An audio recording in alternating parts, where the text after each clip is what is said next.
Do you? Hey, honey, do you want to see Lee with his shirt off? She said no. All right. I really want to stop recording, but we keep getting good moments. Jesus Christ.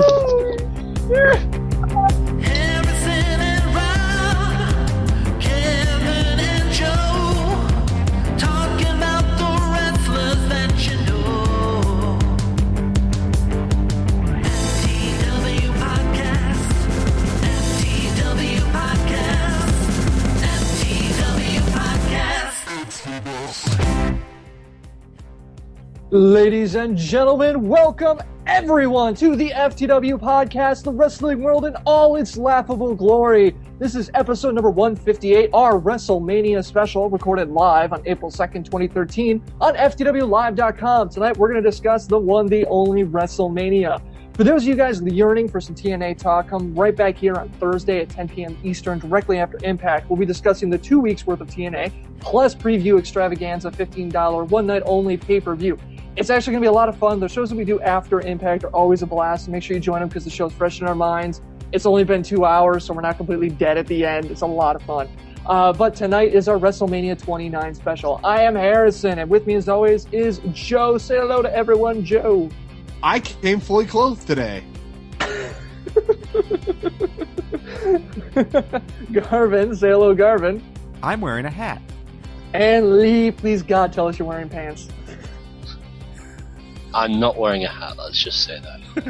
We can't go any further. Jesus Christ. You gotta confirm that, man. You can't just say, you can't duck that question. If someone asks you, please tell me you're wearing pants, you accept the premise and you say yes. It depends what you mean by that, though, because it means different Ray, things. if someone asks if you're a god, you say yes. Yeah. This is simple. There's no gray area. It's a binary thing, yes or no. You better hope it's not gray. It's not gray that yet. I'm only 21.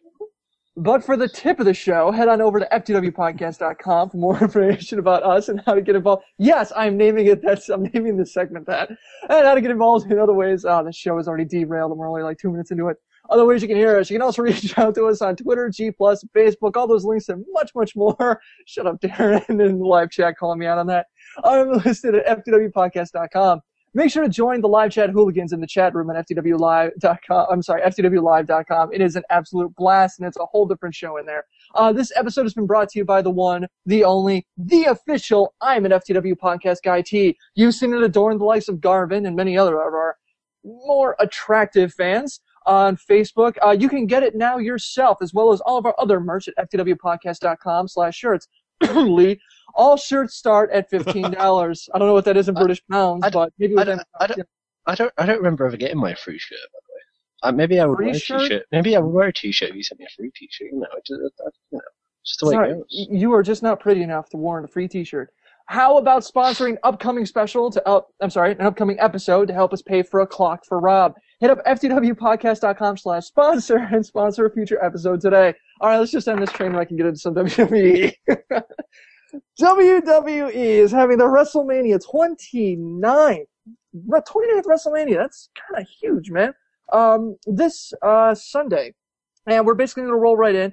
You know what? Let's just do it this way. Let's run down the card. We can each give our thoughts on each match, and how we thought the build-up on Raw, and then things have been going leading up to it. But first off, we have the YouTube pre-show, which is Wade versus Miz for the IC title. Given the push that Miz has been getting lately, do you find that putting him on the YouTube pre-show is kind of, I don't want to say demotion, but it's not really living up to what you would expect? Joe? I don't get why the Intercontinental title is on the pre-show. I mean, I get Miz and maybe Wade they haven't put anything behind them, really. I mean, they are, but they aren't. It's all lackluster. Like a half-assed attempt, and maybe that's why, but I have a feeling this match could be one of the better matches, wrestling-wise.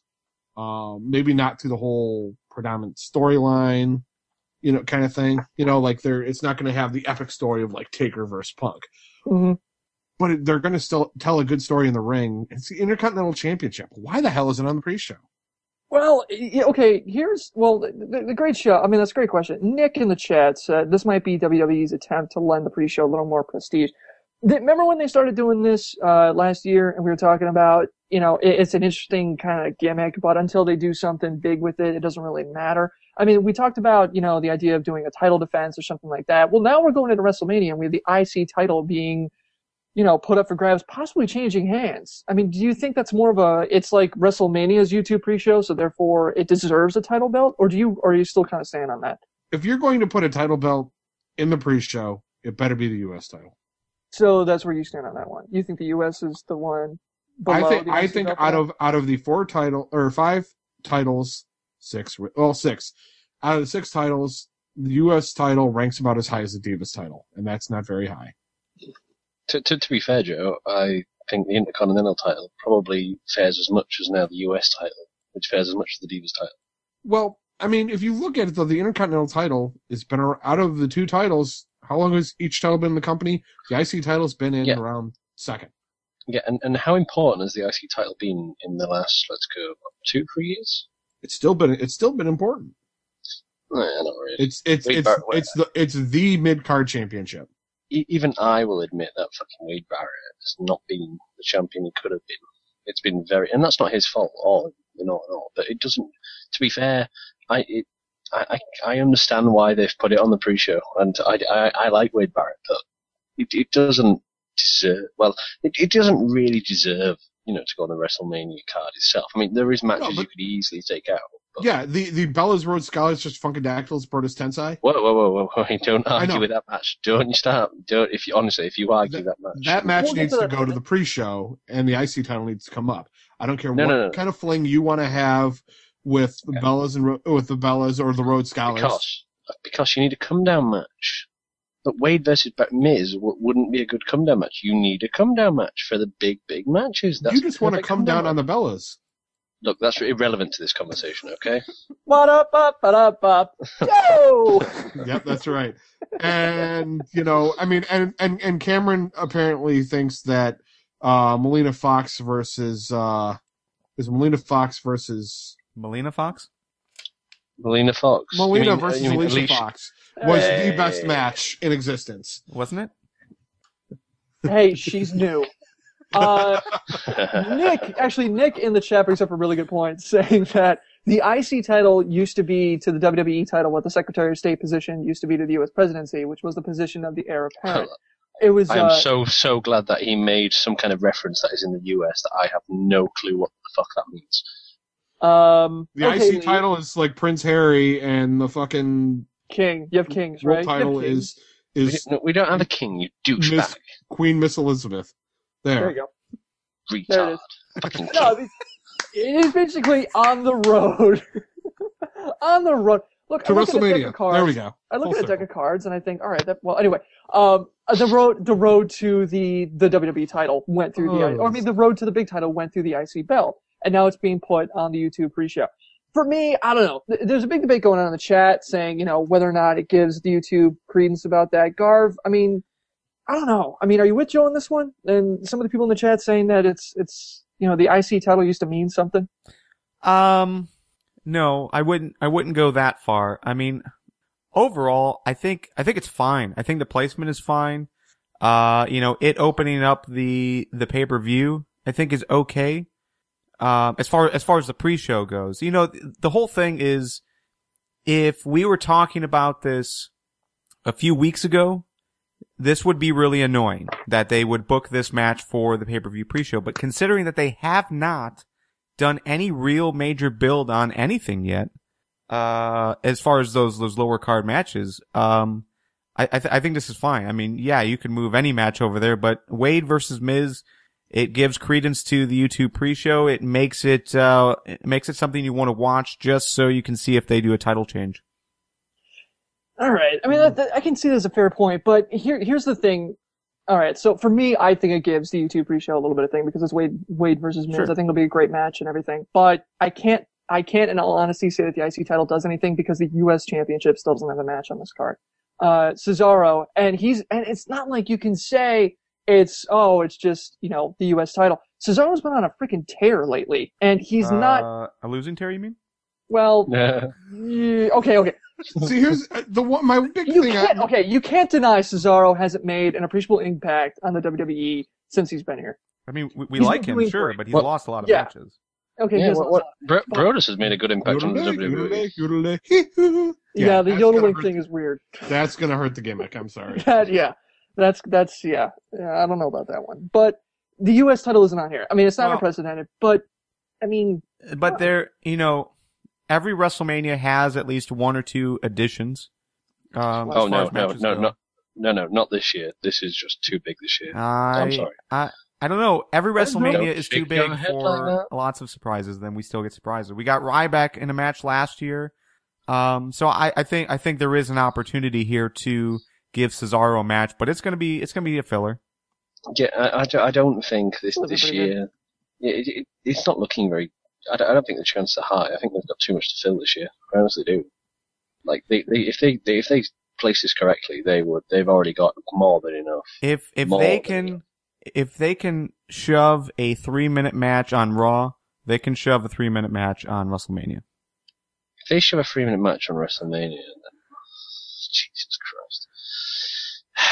Again, that's what they did last year with Ryback. They were able to fill a match with Ryback.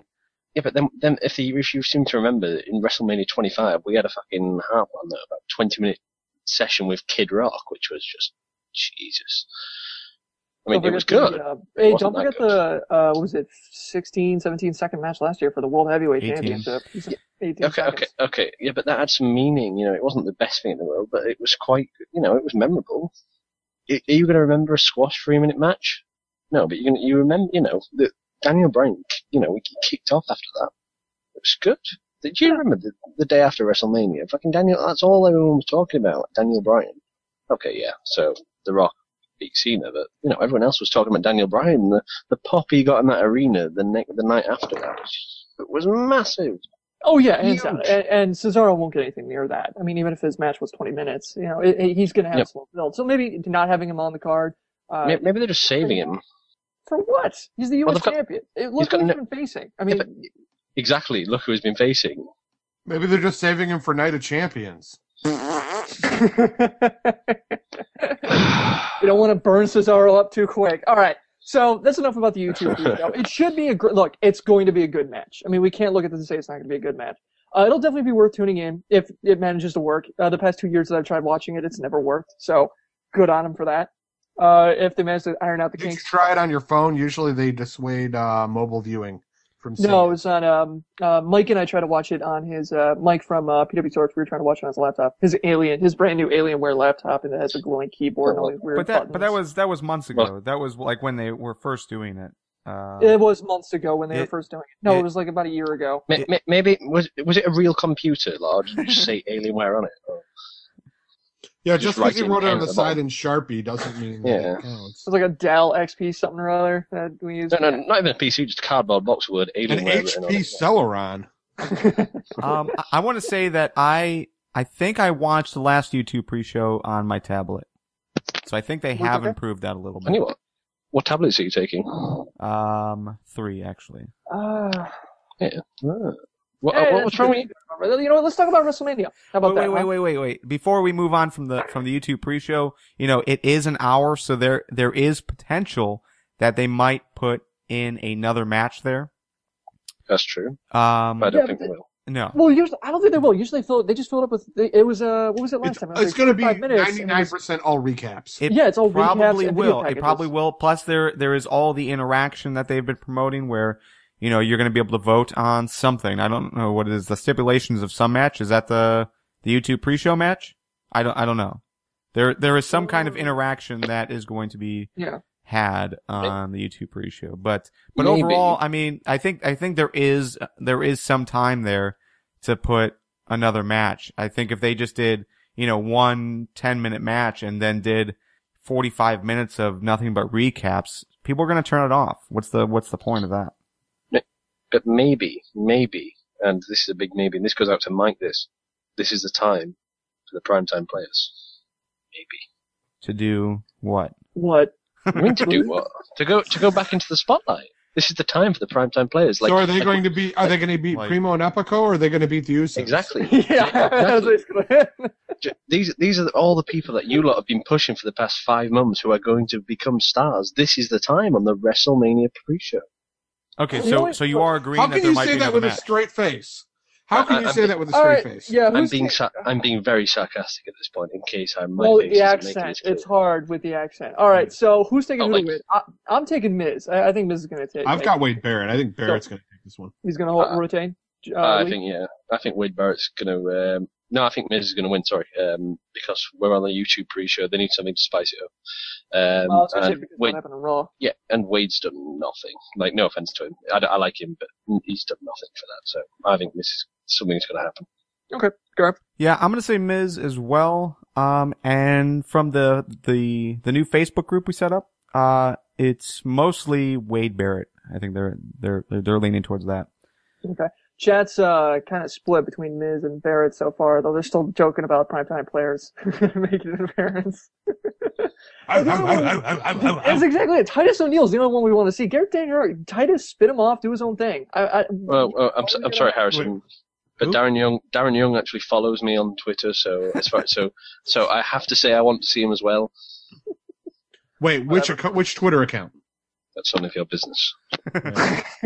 All right, so we're coming up to let's talk about WrestleMania 29 from 50,000 feet for a bit before we get into the actual matches.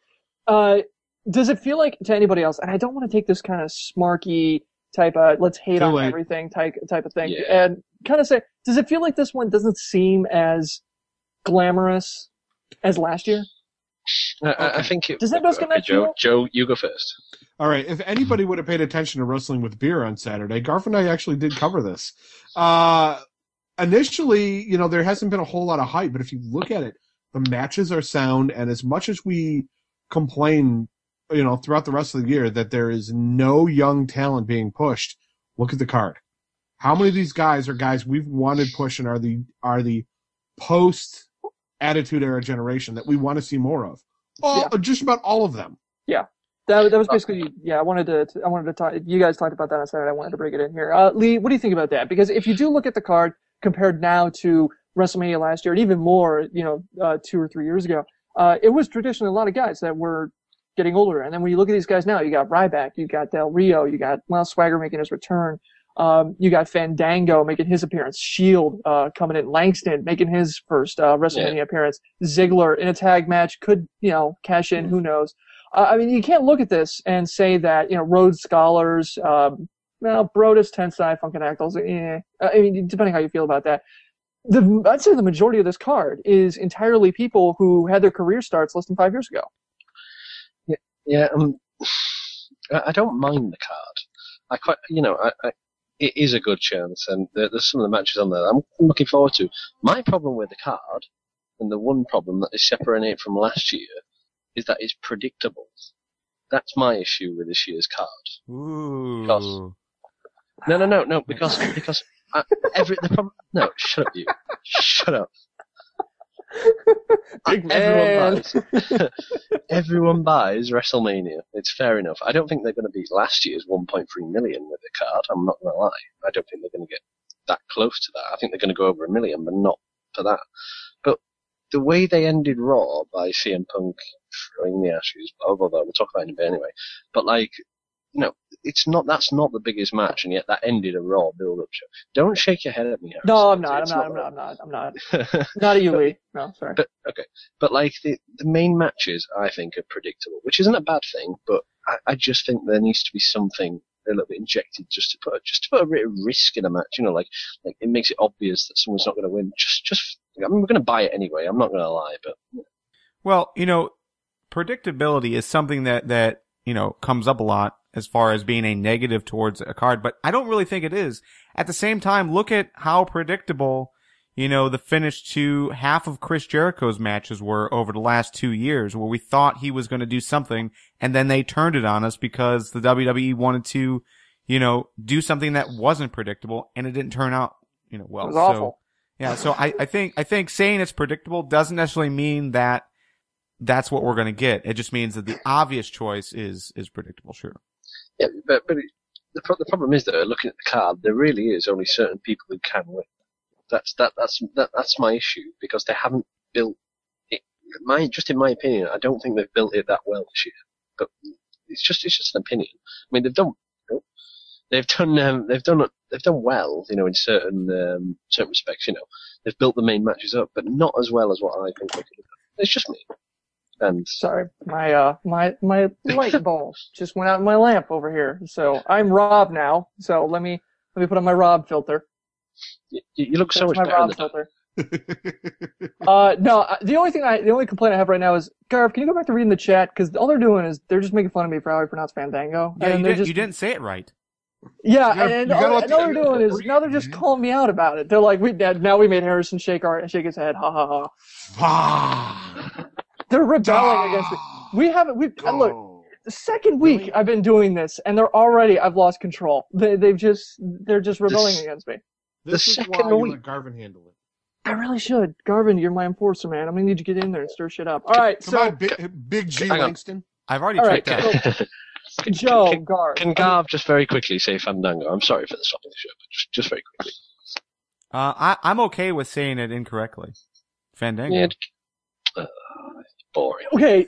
Well, we'll get into Fandango in a little bit later. Fandango, whatever. We'll get into it a little bit. All right. So, but the thing is, like, WrestleMania as a whole, and Lee, you kind of hinted around it a little bit. Going into last year's WrestleMania and WrestleManias of years past have always been pretty good, is that you could always find those, and we harp on it, but WWE does too, that WrestleMania moment where you look at it and go, that's something that could only happen in WrestleMania. And looking at this card, assuming there's some breakout thing, I'm really not seeing much that could potentially do it. I mean, CM Punk versus Undertaker should be pretty good, possibly. My thing is, I mean, the real big wild card for me going into this, and it makes this an interesting pay-per-view, is Fandango versus Jericho. Because this is going to be Fandango's in-ring match debut where he can't gimmick it, he can't top out at WrestleMania. And I'm really trying to find a hard time, I'm having a hard time finding and figuring out somebody in recent memory that WWE debuted with a match on WrestleMania. Besides Langston? Okay, yes, besides Langston. Well, that's a tag match and a singles match. Besides a high-profile singles match that's been built since his debut. Besides Michael Cole. Moving right along. You ever bring that up once again, and I will come to America and kick your ass. All right, does anybody, Joe, Garb, do you guys share Lee's kind of dour viewpoint on WrestleMania, kind of being down on it? Well, again, what Joe said, as far as the build-up, sure, the build-up sucked. But that's on the story side of it. As far as the matches go, the matches are pretty much where we wanted them to be, as far as like who we want to have involved on this card. Sure, a Jericho versus Dolph would have been a much better match, but overall, like I don't really care where Jericho is or who he's facing. I'm fine with Jericho versus Fandango. I am going on record saying that's going to be the match of the night. And overall, on paper, this card is a good card. The build-up, sure. The build-up sucked. I can't argue that. But I like the matches that are there. Joe? Yeah, I think it's solid.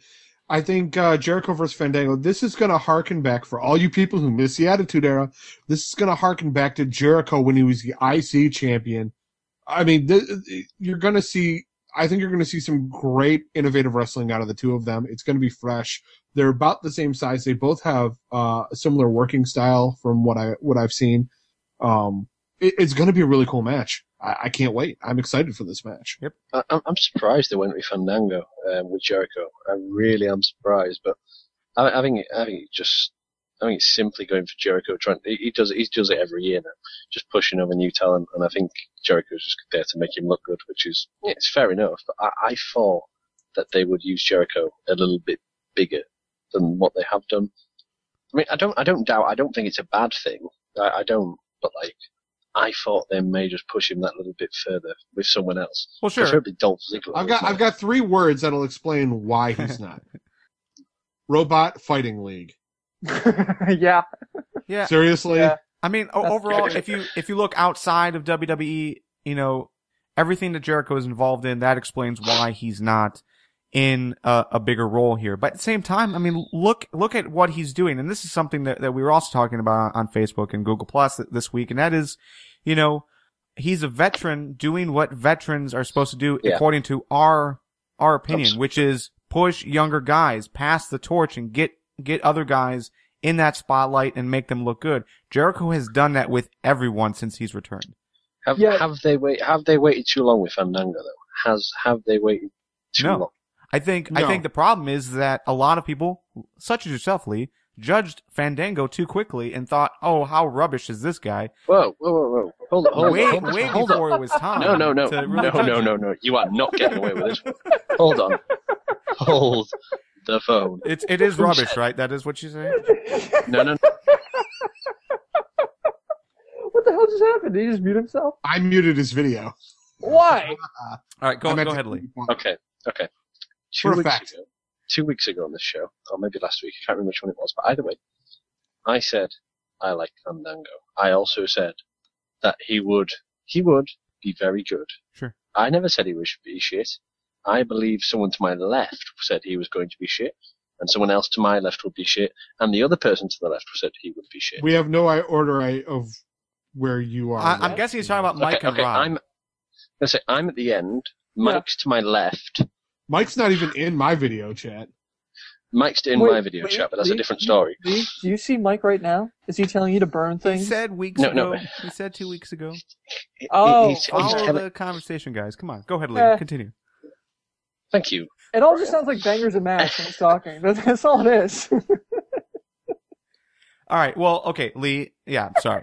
But regardless, everyone kind of prejudged Fandango. They said, "Oh, another dancing gimmick. This is going to be dumb." But yeah, overall, I think if we would have waited to judge what this guy would do, I think everyone would be fine with this match.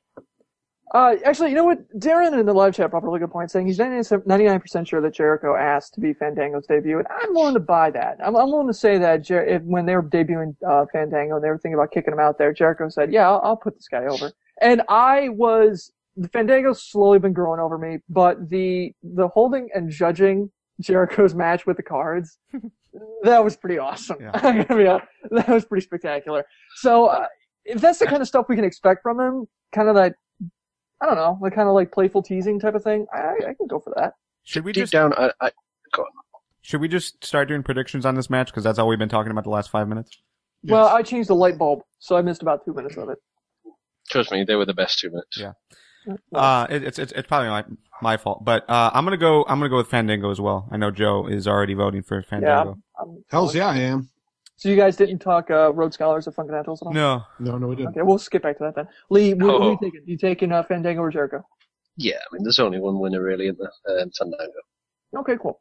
All right, did you read Nick's comment? Did you guys talk about that while I was gone? No, we didn't.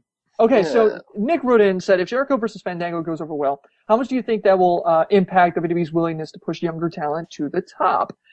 I'm going to be completely honest. I'm going to say not any different than they have been. Because, I mean, you can kind of look at it and see track record-wise that they do this kind of thing, and it hasn't really changed much. But I don't think it's going to impact it at all, even if it is a spectacular match. Garv, what do you think? Yeah, I know, Harrison. It's like the Shield. Look at the Shield. They're not really pushing them at all. Or, I don't know, Daniel Bryan. They're not pushing him at all. Or Ryback. They haven't pushed him at all. I mean, what? This is part of the issue with, the general IWC. And sorry, Nick, but overall, I mean, they are pushing younger talent. Sure, they're not pushing Zack Ryder. Oh, well. Okay. I love that you basically named the one that no one will give voice to. You're like, fine, fuck it. I'm saying it, Zack Ryder. Okay. You can throw Tyson Kidd in that mix too, but overall, I mean, they are pushing young talent as well as the talent that's there. They're just not pushing the talent the IWC wants them to push. No. I think you're wrong. I think you're wrong. No, I don't think you're wrong. I think your points are right, but I think you're wrong in terms of. No, I like your point. I like your point. Don't look at what the fuck is wrong with all of you. I think you're right. Okay. But I think you're wrong at the same all time. the facts, but they're wrong. Joe, fool me shut once, up. shame on me. Fool me twice, shame if they never fool me again. I'm English. I can do what the fuck I want. Okay, let's move on from that. And you wonder why I muted this video. Can't win a world war without our help. All right. Wait. Bella's Road Scholar. Before we move on, Fandango's leg drop, best finisher right now. Yeah, chat's actually going on about it, saying they hope that it ends with a leg drop actually through the announce table, which, given the fact it's possibly going to be the second match, or an early match on the card within the first hour, That's a hell of a commitment. I'm just really glad to see too sexy Brian Christopher back in the ring. I mean, really. Nobody remembers that leg drop. I remember. But I don't remember his leg drop ever looking as awesome as Fandango's. I don't know what it is. I don't know what he's doing, but it just looks great for some reason. Well, he's doing a leg drop. I know, it's awesome, right? I know. You just said you didn't know what he was doing. I'm just letting you know. I don't know what he's doing that's different. It just looks different. It looks more forceful and impactful. And graceful all at the same time. Yeah. That's the dancer side of that. Really? Maybe it's because, when Brian Christopher was around, they didn't have HD then, so now it looks, crisp. Could be. HD? So when I'm just gonna get my ass kicked. When Kevin slobs all over Triple H, we make fun of it, but when Garvin does it for Fandango, we're all cool. We're just gonna let that slide. We're not gonna take him out and beat him a little bit. Because that's not a hate crime? What the hell is it? What's wrong with you tonight? I don't know. I don't even know how it's relevant. I don't know. I'm just spouting Pay stuff. attention to the show, Joe. What are you drinking? Atwater Brewery's Maibach. We talked about it on Wrestling with Beer on Saturday. LSD? Did you? Yeah. Send it back. Joe, Send it back. Joe, real quick, has it improved for you? You add a little bit of rage to it, and it's fantastic. All right, cool. Like most things. All right, so Bellas and Road Scholars versus Funkadactyls, Brodus, and Tensai. Arguably the throwaway match of the night. Is anybody really expecting anything spectacular out of this at all? I think it could be quite funny. I honestly think it's going to be funny. I swear down, I think this is going to be a good hell of a laugh. Okay. I do. Because Brodus and Tensai, it's just, hilarious. Okay. And Rhodes, Damien Sandow, it's going to be hilarious. Just liven up. Have a sense of humor. No. Yeah, I'm with you on that. But here's the thing. There hasn't really been a Divas build on Raw for the past few weeks, and there's no match booked. So... Yep. To be fair, I'm quite happy about that. Well, that's the thing. So this is going to be the only chance for women wrestling on WrestleMania 29. And you better be damn sure that women wrestlers are getting paid. Did you miss the Ryback versus Henry match? Or? How? What? At the minute, they might as well be the women's match because it's the crap match of the pay-per-view. So that's what I'm going to call. Are you saying they both have breasts? What do you? Well, they do both have breasts. Yeah. To be fair, and for a kickoff, they're both pretty. So anyway, pretty shit match. So anyway, Lee, who are you taking? Funkadactyls and the Funk? Are you taking Funk or are you taking? Are you taking the Funk or are you taking Bellas and Road Scholars? What you mean is, am I Team Bella? Or am I Team Funk? Okay, which are you? Can I not dump him from the show at that point if he's going to make a Twilight reference? Oh, is that what that was? Whatever. Anyway, which one are you picking? I don't know what the hell he was talking about. Okay. I'm going to go for... It's a tough choice. Yeah, it is. A tough choice. All right, then someone else go, Joe. Lee, because we're only reviewing WrestleMania doesn't mean we can be here for 4 days. I'm going with Funk. I never said we could be here for it. It's a genuinely tough choice. I don't know who's going to win. They're both just as equally bad as the other. Funk. All right, Joe's taking Team Funk. Garvin, who are you taking? Again, I'm with Lee. This is a tough one. I want to say the Funkadactyls. The Funk team. I think I'm gonna go with them, but I think this will actually be a pretty quality match for what it is. If that makes sense. Okay, so who you think? I said I'm gonna go with Team Funk. Sorry, Nick totally distracted me saying so many missed opportunities by not naming them Funky Teriyaki. Naomi, I kind of like that. She is very good. Do we agree with that? Yes. Yes, she's very talented. I said that. Such a random comment. I said that last week, but then I was disappointed this week because she had the same match. Did anyone notice that? Like, it was the same progression? Like, exactly the same? But she, no, I mean, I've said it before. I like watching the Funkadactyls wrestle. I think Naomi's very talented. I honestly think the entrance for Brodus Clay is just, the way the camera moves up when they bend, it's perfect. I don't really see the issue. What's wrong with you tonight? No, it's fine. Lee, who are you taking to win then? You taking Road Scholars or are you taking Team Funky Tons? Team Funky Tons. Funky Tons. Lee's taking Funky Tons. All right, Sheamus and Big Show versus The Shield. Now this match, this is one of those ones that Harrison likes to go on and on about for weeks, and that is I don't understand how the Shield can lose to arguably a bigger name team and then go on to the B Squad at WrestleMania and expect to lose again. So, does anybody think Shield... I mean, how do you feel about this match? Do you think the build is adequate? I mean, this is basically, the SmackDown main event. Do you feel this match, it could be pretty good? And arguably, Joe, I want to kick it to you because you're the one you basically threw down on this, saying Sheamus, Show, and Orton were going to win. Yep.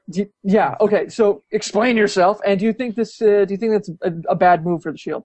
I really wish they'd book Shield to win, and to dominate, because we need to have 3 months of the Shield where they're just obliterating everything, where they're just on a tear. Unfortunately, we haven't been getting anything like that. So I think WWE is gonna send the fans home happy and let Sheamus, Big Show, and Orton get the win. I don't like it, but I think that's the way it's going to go.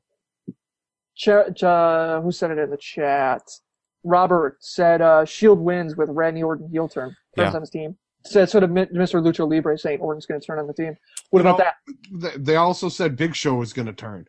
I don't think Orton's going to turn and be like, I'm really the leader of the Shield. Everybody's saying Orton. Well, he wouldn't say it that quickly. Kilo G saying, saying he's going to join it. Look for him to turn on Monday after WrestleMania because he's pissed off, or post-match after because because most likely Sheamus would have been the guy to take the pin. I can cope with post-match, but next day Raw to turn heel, no. Yep.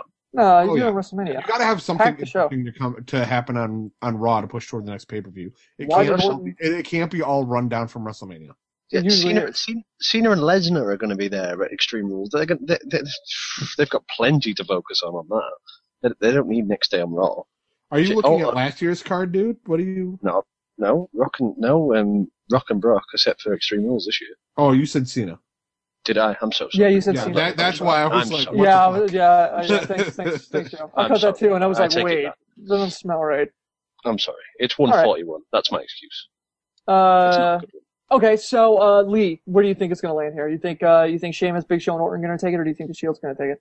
I think the Shield kind of have to take it. I'm not sure about the whole Orton turn. I just think that we kind of want it more than they're going to happen because God Almighty, Orton is so he's killing me. He's absolutely killing me. Yeah, but face Orton is like that. I'm trying to remember the last time the chat was so unanimous about something, and it turns out they were wrong. Yeah, I know, but like the Shield, the Shield kind of need to win. He didn't stop. Gotta appreciate the commitment. Did, but in all seriousness, though, the Shield kind of have to win. There's no need for Sheamus, Big Show, or Orton to win because they're all pretty much over. The Shield are the people that need to actually go over. And to be fair as well, that they've not stopped going places. The Shield, they're still exciting. Don't get me wrong, the build got a bit boring because it was the same thing every week, potentially on SmackDown for the last 3 weeks. But at the end of the day, the Shield did need to go over, realistically. Yeah. Garv, what do you think? I'm going to go with the Celtic... Shield getting over? No, hold on. I'm going to go with the Celtic Viper show. But I'm going to say it's going to be a DQ. I think the Shield will disqualify themselves. I can't see a clean loss for the Shield. It just doesn't make sense logically. It doesn't make sense. A clean loss. How do you see them doing DQ? Because they historically they haven't really done anything with weapons. They do stuff backstage, but they haven't done anything like gimmicky with a chair or anything. It's usually just strong teamwork or ambushing. How do you see a DQ loss with that? Well, my issue is that overall, I think how they've been building it seems like they're pointing towards a Sheamus, Big Show, Orton win. But if they give the Shield a clean loss, it is odd and nonsensical considering they've beaten better teams. That's the whole thing. Because they've beaten like what, Cena, Sheamus, they've beaten everybody. Cena, Sheamus, and Ryback. It's For those of you listening to the show, Joe just decided he wanted to go topless too. Yes, folks, Joe is now topless. I want to see what the live chat is going to go. Go on, Lee, continue. I want to see the live. I want to know what kind of delay we have because the live chat is about to lose its shit. Go on. What was I saying? There it goes. Get your tits out. Here we go. So looking at what? Like, what'd you say that was? About a minute 15? Joe, sure, please, we beg you. It's kind of fun to see that, you know, the cannon fired, and it's like, all right, let's see what they do. It burns. Oh, Joe. I'm here for the wrestling, not the titties. Everyone who is in the Mixler live chat, just be thankful you're not in the YouTube live chat that can actually see what's going on here. Yeah, yeah. You love it, Garvin. Dude, Rookie Rex is on your side. He's saying, fuck yeah, Joe. God, that was so good. I was like, all right, anyway. Police spent. You need to take a nap, Lee? You need a cigarette? Oh, that was so funny, Joe.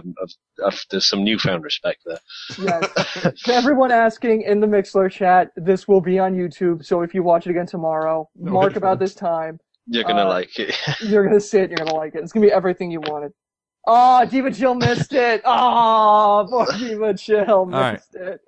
Hey, we Anyway, lost a live viewer. All right. No, seriously. So you're thinking Shield with a DQ. I can buy that. I can't see Shield getting a loss, just a clean loss. How are they going to get DQ'd? How? I don't know. Bring in a chair, bring in a table. Okay. They can bring in something. I'm sorry. Maybe the lights will go out and CM Punk will help them. I don't know. I'm sorry, Gar, but you're so wrong. The lights, chairs, tables, the Shield don't do that. The Shield knock the living shit out of someone and beat them. They don't DQ. They're not the DQ type. All they have to do is reach out of the ring and talk to the camera guy to hand them something, and the camera guy will hand them something, and then they can use it. No one else clearly saw that. Well played. No, overall, I see that as the most likely choice. Sure, it's not something we've seen from the Shield, but look at how they've been treating the Big Show. Really, the only key guy here is the Big Show.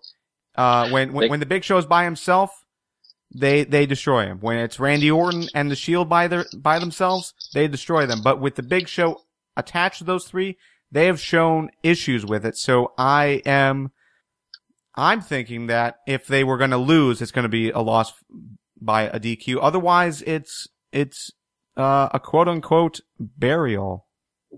Maybe. What about if Sheamus turns heel rather than Randy Orton? I'd love it because Sheamus has been pretty Nah. Well, Lee, let me say one thing. Anybody who's in the face role in this match would be much better as a heel. Well, there's only two. Oh, I guess Show you could kind of say it's face. Big Show works great as a heel. Oh yeah. I mean, he can work well both ways. Yeah, I would argue that. And the only reason I would say that is because I don't know. I really like Show. After he just seems like a really lovable kind of fun guy to have at a cookout. So I mean, I have a Oh yeah, if there's one guy in the WWE roster that I would go drinking with, it's got to be Big Show. Oh, hands down. The guy looks like he's so much fun. I mean, he's just got to have stories and he'd just be a blast. All right. So next up we got to talk about is Team Hell No versus Langston and Ziggler.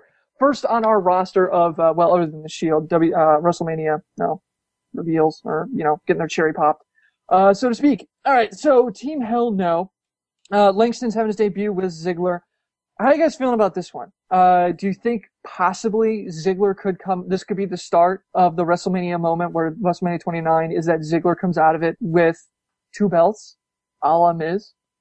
I'd say that the Miz. No, sorry, I'd say that Dolph Ziggler kind of will win because I'm not really too sure how Team Hell No are still together.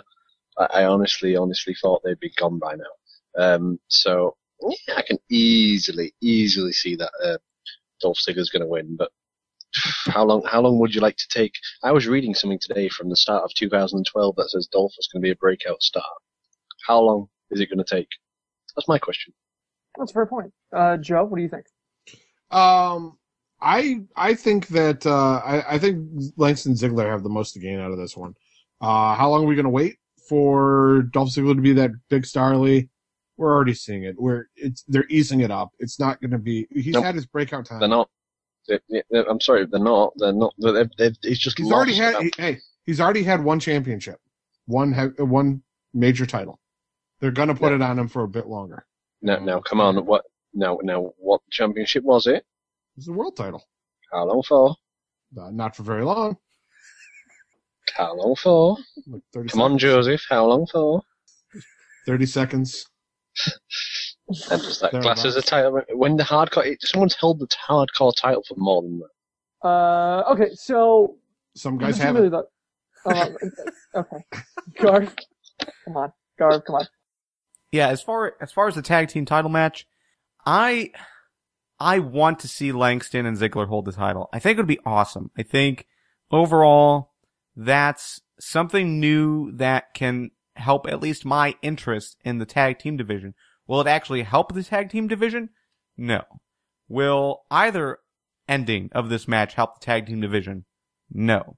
So, as far as what I think WWE is going to do though, I almost see them dragging this out a little bit longer and having Team Hell No keep the titles and then split going into the next pay-per-view. So, Does anyone else kind of see like Big E as like the Batista of the lot? no. No, but like he's gonna win the title because he won it with Orton. Then part of Evolution kind of thing in a smaller amount of time. But like he's gonna break out from Ziggler. They're gonna argue. He's gonna get over Big, and he's just gonna be a bit of a monster, really. And then he'll be sitting right next to Ezekiel Jackson. No, but Ezekiel Jackson just didn't have it. Yeah, He did. he did. Until they made him grow his hair back. No. Then he didn't. No. Let's be honest. Ezekiel Jackson, what was his big problem? What is the biggest problem with a lot of large, physical guys? He wasn't a good Terrible. talker. Yeah. Wait, I mean, they- he they- wasn't terrible. they He had couldn't wrestle. potential. He talks with the highest pitched voice possible that you would not Okay. expect from a big guy. Look at Bobby Lashley. He was the same issue. Was that you put him on the mic and he sounds like a pipsqueak, just like I don't Mike think- Knox. The same Yeah, but thing. Lashley was so over though. Yeah, but I don't think Ezekiel Jackson was that bad compared to, say, Ziggler. Or not Ziggler, Swagger. Ziggler. Swagger. Swagger, yeah, but Did you recall that? Degenerating into this. Anyway, no. Okay, so basically we're all unanimous, Garvin. I'm assuming you're saying Langston and Ziggler. No, Officially? I'm saying Team Hell No will win. I want Okay, Langston and Ziggler to win, but I think WWE is okay. going to go with Team Hell No. Okay, as far as I can tell, you were the only person on the show and in the chat that's saying that. So I want to kick it to Lee and Joe real quick before we move on. Do you see any scenario like Garvin's laying out where Team Hell No could hold the belts? Because even the chat, I mean, is damn near unanimous. I don't even think I've seen one person in there say Team Hell No is going to win this. Okay, the only way I'll try my best. I'm not very good at that. No, But, that's okay. but the only way I can think of Ziggler losing, and please bear with me on this one, is that he wins the heavyweight title later on. Because I think he's coming out of WrestleMania with some form of belt. Okay. So you think it basically to you is that if Langston and Ziggler lose it, you're 99% sure he's cashing in that night. Oh no, I didn't say 99% sure, but I just think they're going to let him walk out with some kind of belt because he deserves it. Whichever belt it is a different story. See, I mean, the only way I see Team Hell No retaining is if Eric Bischoff comes out and says, did someone say 3 minutes? And then a new 3-minute warning tag team comes down and beats up on Team Hell No. I loved that. Do you remember the wedding when Eric Bischoff was dressed up? And then I loved that. That was so good. That was so good. You honestly, YouTube it if you've never seen it. So good. Who was getting married? Was it like was it Dawn Marie and I thought Triple H and Stephanie were doing their vows. Nope. No, it wasn't. No, it's Definitely not that. No. Oh, No, anyway. it's Billy and Chuck on it. No, it's Billy and Chuck. No, they broke that off themselves. Because they're like, wait, we're actually doing this? Wait, we're not gay. Chat's saying Billy and Chuck. I thought it was Billy and Chuck as well. Damn it, I'll have to check this. No, chat's agreeing with you, Lee. Triple H has had how many weddings? That's a really good question, Darren. A lot. He's excessive amount, really. Yeah, everyone in the chat saying Billy and Chuck on SmackDown. Yeah, you're right. 3-minute warning and Eric Bischoff crashed commitment ceremony being held for Billy and Chuck. Yep. All right. That Anyway, was so good. okay, so Garvin, go on, and we're gonna move on to Ryback and Mark Henry. Let me scroll back down. Okay, yeah. I mean, as far as what everyone is saying in the live chat, I completely agree. Team Hell No has to break up. Yeah, I was gonna. I just don't think it's going to happen at WrestleMania. I think it's going to happen after WrestleMania. And that's unfortunate. And again, I'm saying I want to see that. I want to see Langston Ziggler win, but I just don't see WWE making that call here. There's too much that has to be accomplished. And I think that's that's one of the things that's going to be swept off until next month. Yeah, Jesse was saying that since they graduated anger management, feel the team has deteriorated. And yeah, they have. Well, once they kind of graduated, it's kind of lost a lot of its zeal. Well, and now they're friends now, so. Yeah. So, I mean, it's kind of lost all of its spunk. All right, Ryback versus Mark Henry. I want to preface this by saying that Wesley wrote in on Facebook saying that Mark Henry returned and has looked awesome again, just squashing guys, simple booking. But this Henry versus Ryback match is a big deal to me.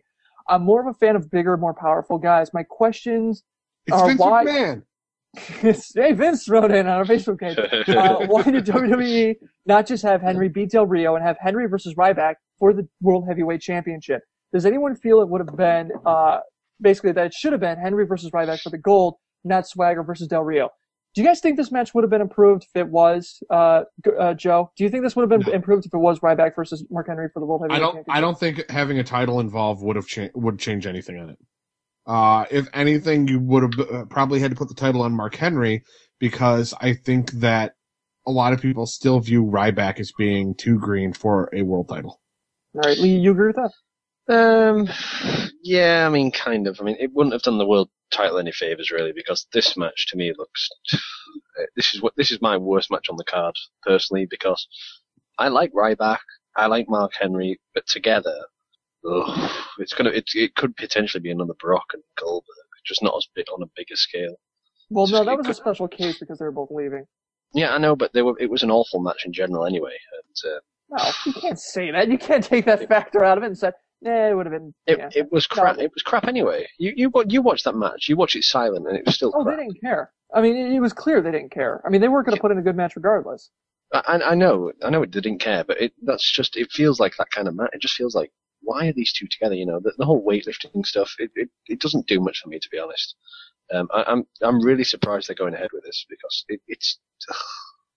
it's not going to be a fun match. I don't think anyway. I honestly think this could potentially be just awful.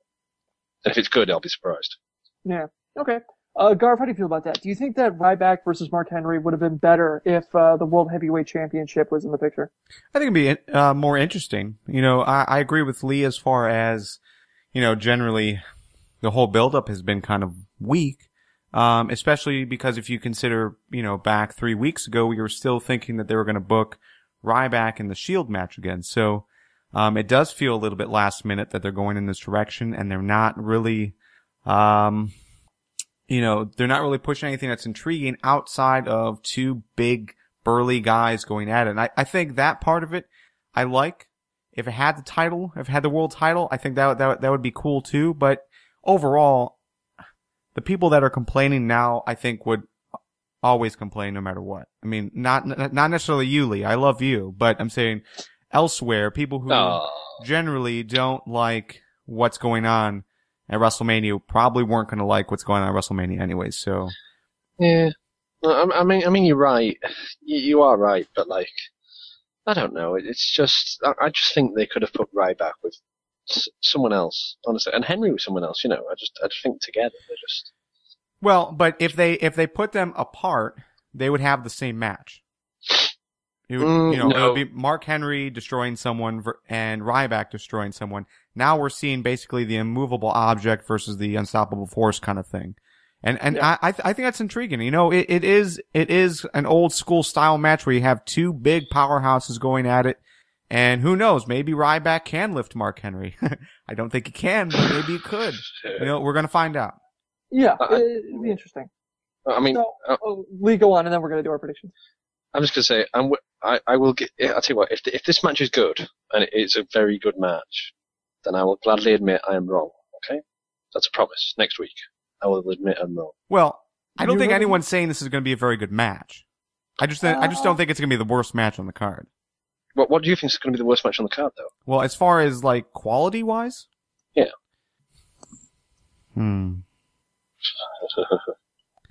on. Yeah, I'm looking. Yeah, I don't know. I don't think it's going to be as bad as you think it will be. Will it be the worst match on the card? Maybe. Because this is a good card. Yeah. That was well saved. Just You're welcome. All right. So, predictions, Garvin. So who you taking here? Are you taking Mark Henry? No, it has to be Ryback. He has lost every big match he's been in. So, yeah, it's got to be Ryback. Mark Henry can bounce back after a loss. He's the heel, so he can definitely come off angry, go after Ryback, maybe extend this another month to the next pay-per-view. But if no, please don't say that. No, please, no, don't say that. Don't say they extend it another month. I don't want this to go on another month. All right, well, let's do you remember Sheamus Del Rio? No, I don't want to see that. But what I'm saying is that they could do something. They could bounce Mark Henry to something else, and he'll still be fine because he's, a monster. But Ryback, if you give him another loss, he's worthless. Yeah, he's kind of, I don't want to say he's on a thin, he's on thin ice, but he's getting close to it. And we're approaching, if they keep Ryback going the way they can, like they have been, in 6 months he's going to start approaching Tensai territory, where it's like, okay, this guy's going to start to become unsalvageable. You got to give him a big win, and for me, this is definitely, and I'm taking Ryback too. And I don't want Ryback to start dancing. No, I don't think anybody wants that. Maybe Ryan. Joe, do you want that? Feed me hip hop. I don't know. Thick beats. All right, what do you think? Who are you taking, Ryback or Henry? Joe. Hey, that could be a tag team name. Thick beats. I think I'm gonna go with Mark Henry for the hope. Hope. I hope he's gonna win. I would like to see it because then it would push him toward. Because if Del Rio's gonna end up winning, Henry versus Del Rio. Let Mark Henry get a world title reign in before he retires. Whoa. Hold on. He's not retiring anytime soon. I don't know about that. Yeah. You've been reading WrestleZone again. Well, no, I don't ever get WrestleZone. Well, let's look at this, Lee. Like I have diabetes? Shut up, man. Let's look at this. Mark Henry has been hurt pretty much every year. He had that huge push, and then he got hurt, and then he got pushed again, and then he got hurt. So I think, I think retirement is possible within the next year and a half. Yeah, I hands down, I definitely buy that. I could see him being retired, and it'd be a quiet retirement. It wouldn't be like one of these big Edge retirements where he goes out and everyone's like, oh my god, oh no. To be like, you know what, good on you. We're happy that you had such a great tail into your career. It was so great. He'll go on a high note, which is something you can hope for. Lee, who are you gonna take here? You gonna take Ryback or Mark Henry? I don't really think you can take Mark Henry. You kind of have to take Ryback. I don't know what Joe's been smoking tonight, but I don't know. Mark Henry is not. He's even pulling a sad face as well. It makes me feel a bit sad deep down. But no, Ryback. But no, it's got to be Ryback. This is the only guy who could actually. He's the only guy who can actually win this because you've already said he can't. He needs to win. He needs to win. Yeah, hands down. And Kilo G gets points for this one, saying, I'm worried that Ryback's going to try lifting Mark Henry, and whether he can or not, he's going to pull a hardcore Holly, which I don't think anybody wants to see that again. Oh, Jesus. Joe's face was priceless. This was everyone's reaction. Oh, God. Could pull a crash, Holly. Wait. Okay, we'll move on. All right, Del Rio versus Jack Swagger for the world. It'd be better if it was for the U.S. Championship, but understandable. For the World Heavyweight Championship. Here we are. Do you think Del Rio, those welts he took on his back, I don't know why they kept hitting him with that broken crutch. I mean, that was just a huge mistake. Mistake. I personally think that they're setting him up for the camera guy heel turn at WrestleMania. The camera guy's in the ring, joins the ring. We wonder why the camera has been brought into the ring, and all of a sudden he hands him a crutch, and boom, done from there. If no one gets that reference, okay, I know people will. All right, anybody think? So if Del Rio wins this at WrestleMania against Jack Swagger and Seb Coulter, do you think this cools Coulter and Swagger a little bit, or do you think that there's still enough there for them to keep going for at least another few more months? Garvin? O bearded one. I have no idea. Shine your wisdom upon us. I have no idea. I don't know if either of them lose, they're going to lose a lot of steam. I think this is like a no-lose situation for both of them. If Del Rio loses, You mean he's a been, no-win situation? no, because they can't lose. They can't lose this, or they are what? Del Rio is then chasing for the title again, or Jack Swagger was going for the title and then lost. Like, what do you do with Jack Swagger after that? So, unless there's the Dolph cash-in, we also have to consider that option. If either of them lose, then you throw in Dolph. Then you have something meaningful, and I'm actually okay with that idea. I don't know. I think they both lose steam if they walk out without the title. Yeah, if Dolph doesn't cash in, or if Del Rio wins, Dolph's cashing in. If Swagger wins, it's more we the people Coulter propaganda stuff, and we can go forward. I mean, you've got guys you can put them against. Yeah. Why are you suggesting that Dolph wouldn't cash in over Jack Swagger? Because you've got a heel thing. It's not going to happen. I Not just don't see it necessarily. happening. But if I understand. Dolph No, cashes no, in, no. he's going to get But popped. really, if Dolph's gonna cash in, he probably would have done it when Del Rio took all those welts. The problem is though, Jack Swagger is like I think he's lost momentum going into WrestleMania because I do, because it's been, again, it goes back down to the build. It's been weird. You're just mad that Jack Swagger is also against Lee. I'm just I think that may be partially a reason behind it. I think the reason that we 1776. I think the reason that we think that Swagger has lost steam is only because of his whole arrest. When that arrest happened, we thought, okay, he's done. No. He's not gonna, be a part of this. And then we were always expecting for him to be removed in some fashion. And then he was never removed. So I think that was part of it. But I think overall, he's still getting the same reactions to the live crowd that he was. Oh, getting he totally before. is. Yeah, he totally I is. think no. I think even after that, I think the Del Rio Swagger match itself it's not that important. It doesn't feel that important, and it's a good job fucking Zeb's here, like Zeb Coulter, is here, because if he wasn't there, then Jack Swagger would be struggling big time, and the match itself is not. It's not generated enough interest, in my opinion. I just think don't look at him like that. It's not. It's not generated enough interest. I don't see this as a standout match. I don't. Okay. Tell me I'm wrong. You're wrong. I'm not wrong.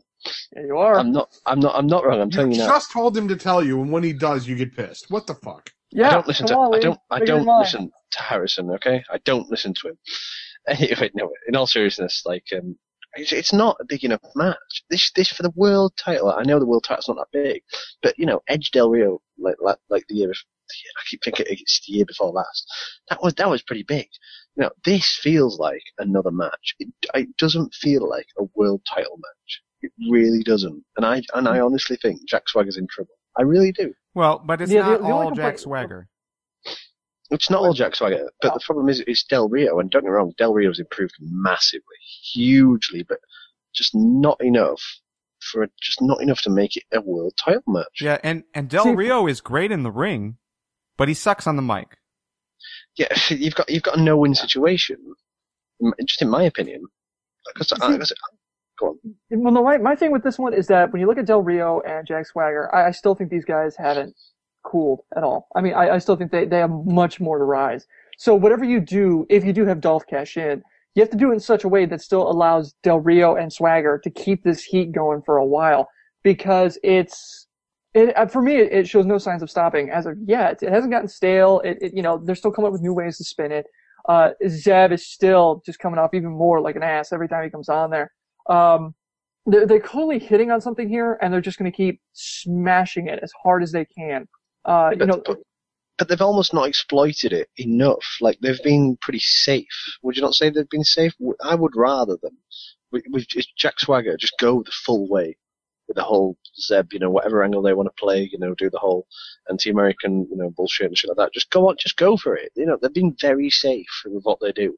There's certain things. Because the last time they did something where it involved patriotism, it was Muhammad Hassan. Yeah, but Muhammad Hassan was just extreme. But he was actually, and he would, without being, nasty or whatever, he was actually, whatever you want to call it, a non-American or whatever, Jack Swagger being a real American and Zeb focusing on that, it just sets it up and makes it a bit more interesting. It makes it a bit more controversial as well, Well, that's the thing. I think WWE it's not so much that they don't want to, I think they're kind of treating this with a little more kid gloves. Lee, I think you have a point there, than they should, but there is a line there, and I think WWE isn't in a hurry to sprint to it because they've been burned pretty bad in the past when it comes to this kind of stuff. So I think with them, they're like, you know what, we got something here. Let's keep hitting it. Let's keep, we've hit a nerve. Let's keep smashing it. And then when we start to feel the heat get a little too big, then we'll start backing it off. And I don't think they've gotten to that point yet. And Dolph cashing in, for me, I can see it. And I mean, there's a million different ways to spin it.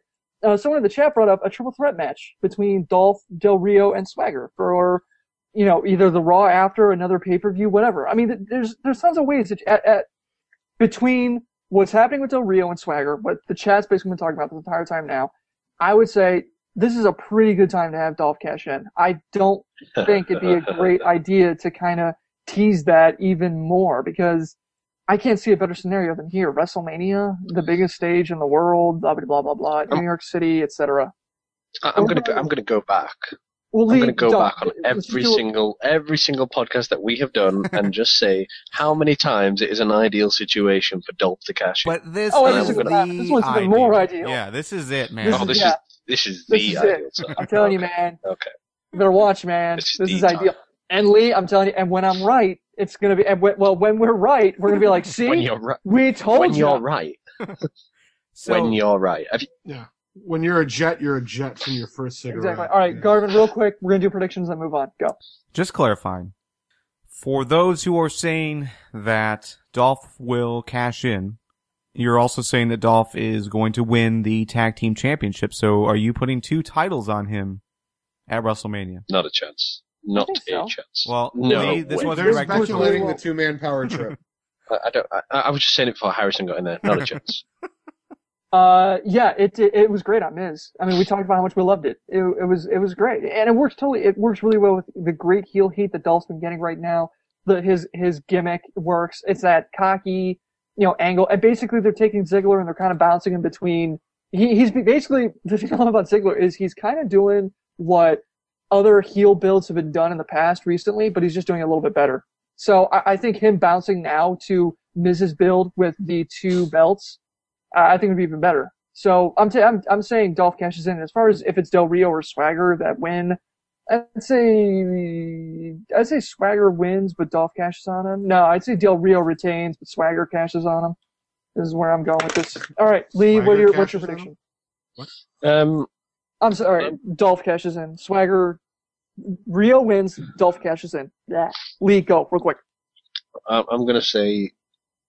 It's hard. It's so hard, this one, because Gav made a great point. It's that they both have, Del Rio needs to win. Swagger realistically needs to win. The way they're pushing Swagger, I can see him winning. But I'm going to go for Del Rio. All right, you're going Del Rio. It makes sense to go Del Rio with the Dolph cash in. But, how much steam is Swagger going to lose? Exactly. So. That's my worry. You can spin it. You can totally spin it and have Zeb Coulter and Jack Swagger come out and say, it just makes some kind of like subtly racist remark that the only person who's going to be able to spin this in any way is going to be like Glenn Beck. See what I did there? Yeah. All right. But Lee, real quick. I think Swagger will win at Extreme Rules, but not at WrestleMania. So you're saying Swagger? All right. Okay. All right. That's fair. I don't think Dolph is not going to cash in. I don't think they're going to do that. I'd love them to, but I don't think they will. Okay. Garv, what do you think? I am going to say, which is different from what I said in the Facebook group. I'm going to go with Jack Swagger winning. I think that needs to happen for Jack Swagger to be important at all, like for this whole thing to be effective. But then I'm going to also go with the Dolph cash-in I think I'm the opposite of you guys thinking that, you know, if Swagger cashes in, or if Swagger wins, then Dolph can't cash in. I think they can totally do it. They can totally pull it off, and there's nothing wrong with getting some face pops for Dolph, because that's what will happen. Yeah, the problem I have with that, though, very, very quickly, Harrison, don't pull that moody face, you silly shit. Anyway, the problem I have, so it's 2:15 here, stop whinging. The problem I have, though, is, can you really go over on Swagger versus Ziggler? Really? Yeah. Can you do that? Why not? Because they have the whole story from when they were tag team partners and all the stuff that they went through underneath Vicky Guerrero. I mean, they have a huge That's backstory. bullshit because WWE doesn't remember what happened 3 months ago unless it involved Triple H or John Cena. Unless you look at what they sort of tried to tease, which was another AJ versus Caitlyn feud, which extended like a year and a half ago. Yeah. I mean, they They're continue going to forget it. they were best friends. Yeah. Chet's bring up a really good point about Swagger's possession and DUI, and that you can't really give him the belt because it's kind of like rewarding that behavior. I mean, we were kind of all accepting of the fact that they would hold off on punishing him because of how much heat he was getting, and it's WrestleMania, the build for it. And it makes sense that they would maybe have Swagger not win, Dolph cash in, and then it's Del Rio and Dolph, and then they're off to the races. We see Swagger die, you know. He's off TV for a while. No. I mean, there's that factor to consider. Garvin, are you saying that's a complete non-factor with that? Well, I'm saying it would, if they were going to punish Jack Swagger, the way to do it is put the title on him for 30 seconds and then have Dolph take it off of him. That's not bad. That's not bad, but I think what they did is actually found something in Zeb Coulter's beard that Swagger had to eat. And it was like from 3 years ago. And it was still delicious, so whatever, man. You don't know. What is wrong with you? Triple H versus, we gotta roll on. I don't want to dwell on that. Triple H versus Brock Lesnar. Feel on the match as a whole. I don't know. I mean, I think it's a really strong card, and this could be a good match, but this could also be a very, very terrible match. And I don't know where to land on it. It's either gonna be really good or really terrible. I doubt this is gonna be mediocre. So, Joe, what do you feel about this one? Triple H versus Brock Lesnar. This is a match that shouldn't have happened. That's a really good point.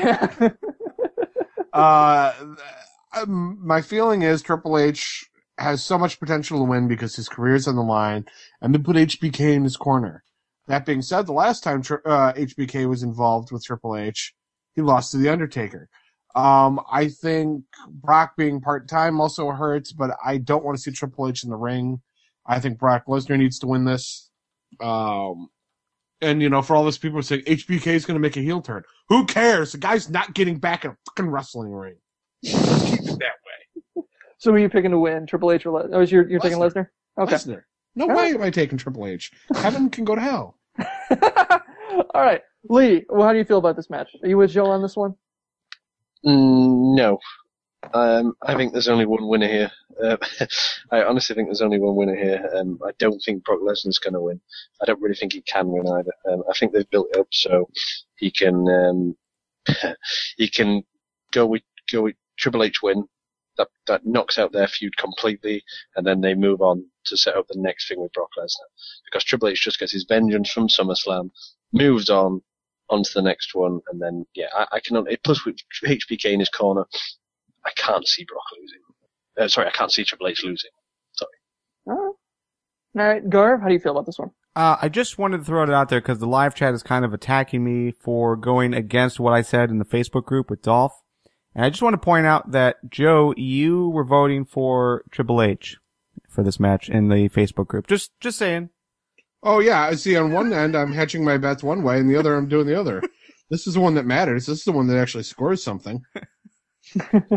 And really? Was I awake when I clicked those things? I have no idea. Yeah, probably not. All right. So, yeah, I'm going to go with Lesnar. I think overall how they've been, treating Triple H is that he's got that backstage role that is a lot more important than what he, is doing in the ring. So I'm going to say this is a perfect storyline to finally take Triple H out, and put him in the back, for good. I think this makes a lot of sense. It'll put Brock Lesnar over, and hopefully next season, I guess you can call this the WrestleMania season, they actually do something with Brock Lesnar, because thus far they haven't really. Yeah, Garv, I'm kind of with you on that one. They got to pull the trigger on having Triple H retire, and this is kind of a great symmetry to it. Thing is, though, Nick, who said it? Kilo G in the chat actually brought up a really good point, saying that Triple H has lost his last 2 WrestleManias and 1 or 2 matches outside of that. Saying that there's no chance in hell he'd lose a 3rd WrestleMania. That's a fair point, but I mean, it's kind of like at some point they do got to have Triple H retire, so it makes sense with HBK and everything going to be there for this to happen. Garv, what do you think? Unless he is doing what a veteran should do, and that is put a story over, not just his character. And Brock Lesnar needs to be actually put over and made important, because he's not important right now. So you have him take out Triple H, and now you can do something constructive with him. And we know that his contract now is a lot more involved than his contract last time, which was only like, whatever that was, 20 appearances, which I think he only did 10, 15. Yeah, I couldn't say. Yeah, Sounds about right. I'm gonna say it's like about a dozen. All right. Chat right now is debating whether or not Jesus being dead for 3 days is the same as losing 3 WrestleManias in a row. I'm not sure how I land on that one. I'd say 3 WrestleManias in a row, because that's 3 years. Right? 3 days is just 3 days. Anyway. Moving on. CM Punk versus Undertaker. Alright, so writing down the remarks that we have for here. Basically, Garvin, you said that when Punk went up against Rocky, criticized Rocky for only working a few nights a year. Why isn't he doing the same thing with Undertaker? Yeah, I think that is so weird. It's just a matter of how they're treating these storylines versus what they were doing the last time that these guys were in a feud. Like, look at Cena versus Rock. They're treating it completely different than the last time. When Punk was going up against Rock, he was criticizing Rock for only being there for a few nights in the year, like you just said. Why isn't he doing that to The Undertaker? Are they seriously just using the Paul Bearer storyline because it's easy? Like, I don't know. For me, it seems weird that they would take CM Punk away from the storyline aspect. I'm sorry, from the real aspect that we think that, is happening. Like, the things that he says are real, and give him this storyline kind of gimmick thing that he's got with The Undertaker. That's all it is like this big gimmick. And he's not saying anything that is like reaching past the wall, the fourth wall. Because this is the only time they're ever going to be able to do this story. Bingo. It's not like they can wait another year and then do a Paul Bearer bit. It's too convenient. Well, yeah, sure. But I mean, it's like that's it. That's what the story is based on right now. When they first introduced it, it was based on the streak. Now all you get is Paul Bearer died. I think they've got a bit carried away, to be fair. I just think they've kind of gone down one route, and they've just gone. Well, to be fair, they've just taken it and ran with it, and they've completely changed how they were going to do things quite clearly. But I don't know. I don't think it's offensive what they've done, but I really think the story could have been told a bit better than what they've done as well. Again, it all goes back to the same point of build-up. Again, I feel like I don't know. It almost turned me off, that match, because of what they did on Monday. I don't think it's offensive. It was just a bit, to end a Raw before WrestleMania like that. Not even for the main event. It was so weird. Yeah. Robert C. in the chat kind of nails it for me, saying that they're using Paul Bearer as a crutch to boost the storyline, which is, for me, is exactly what they're doing. I mean, we talked about it last week, that it was like the path of least resistance. They knew they could hit it with it, they're going to hit it with it. Deuce in our Facebook group wrote in saying that Undertaker versus CM Punk is very much a generational battle. One is almost set for retirement, and the other is pretty much in his prime. Is this the best opportunity for basically the Undertaker to pass the torch to someone rather than risk having no one to pass it to next year? For me, that's an excellent point. I mean, I would look at it and say, hands down, for me, Undertaker wins this match. But there's that little voice in the back of my head that's saying he's got to lose one. And every time we bring this up, and every time we talk about whether or not Taker's going to lose, the one thing I always harp on is if he loses, it's got to be to somebody who can spin the Raw after.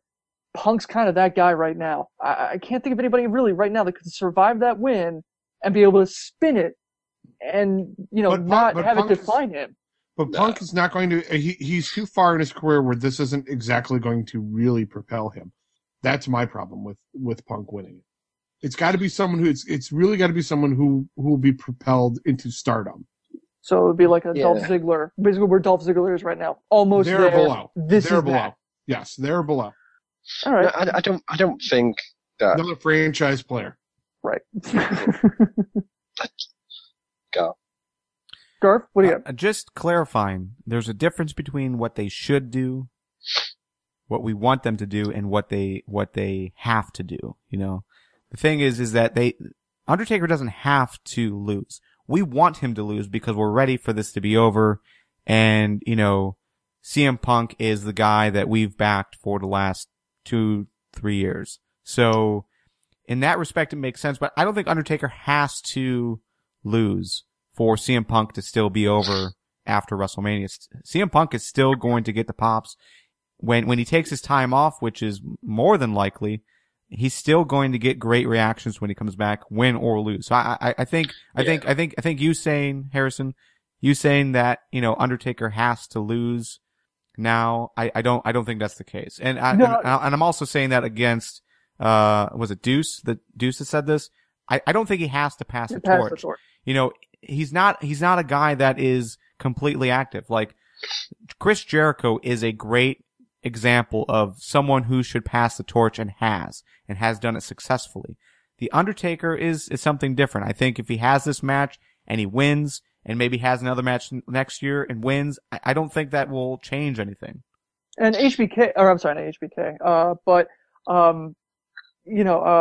well, okay, I want to kind of back up a bit. If I said that he has to lose, I apologize. What I mean is if he has to lose, if Taker has to go and have his loss, that first one has to be to somebody who will survive it. And for me, it is Punk. It's Punk right now. And the chat is going, and they are just blowing this up, debating whether or not Taker having a loss at WrestleMania is the worst thing in the world. It's one of those things that, look, it's an unknown. And when it's an unknown, you kind of have to fill that with what whatever you think it could happen. And Taker losing at WrestleMania has never happened. It's a streak that they keep hitting every year. That loss if it does have to happen, it's one of those things like, holy crap, what about the Raw after? And that's for me, that's the thing. It's like, what's going to happen in 1 week? Garvin, then Lee, and then we'll move on. That satisfies us now. But that won't satisfy us moving forward. Punk is not going to be in the wrestling business for the next 10 years. He's 34. He's injured right now, according to, the reports. So he's going to be taking time off. He probably has another 2-3 years in him. Is that enough to give a legacy to, like beating The Undertaker? Does he even need that type of addition to make him, over? Punk is going to be over no matter what because of how long he held the title and for what he did for the business over the last 2 years. So I'm still disagreeing with the idea that Punk is the guy. And I know that's what's being said in the live chat, and I'm disagreeing with you guys. I don't think it needs to be Punk to do it. I think someone else who has 10, 15 years that can really build a career off of this makes more sense. And the other name being thrown around by the chat, Nick popped it out there and said, drop the name that, storyline, it makes the most sense, and that's Kane.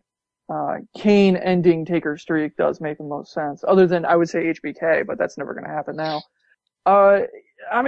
Look, the name, that's the thing. Yeah, Garb, I understand what you're saying, 10 to 15 years going forward, but when you think about people that have 10 to 15 years left in their career, so you have people that have 10 to 15 years left in their career, people that could put together a decent match with The Undertaker as he stands, and then use that to propel themselves and be able to sell it. For me, that list gets shortened to one name, and that's Daniel Bryan. Okay, I was just going to say that. Yeah, I'm with you. I can think of that matches all the criteria that you give. And, I don't see that happening. No, I got you. But that's the thing. It's like that's such a short list, man. But the thing is Punk is 34. He's already said that he's not a lifer. He's going to get out when he's still healthy.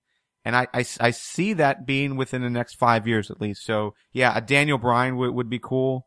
A guy in his 20s would make sense. Well, Ziggler maybe? I don't know. Ziggler's A getting up there. Ziggler, yeah.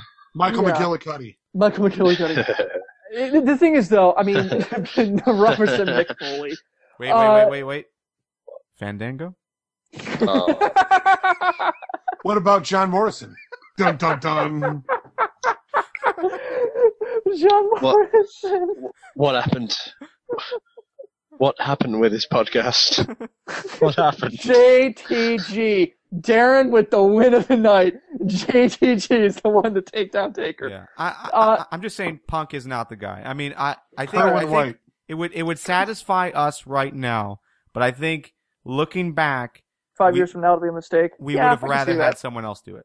Really, for me, perfect world, it's Kane for me. Perfect world. But anyway, Tony said if Paul Bearer didn't pass away, how would the WWE have built up the storyline with Undertaker and CM Punk? Such each week, it seems all they have is Punk holding the urn, doing stuff with the urn, and this last show, they keep using Paul Bearer's image and name.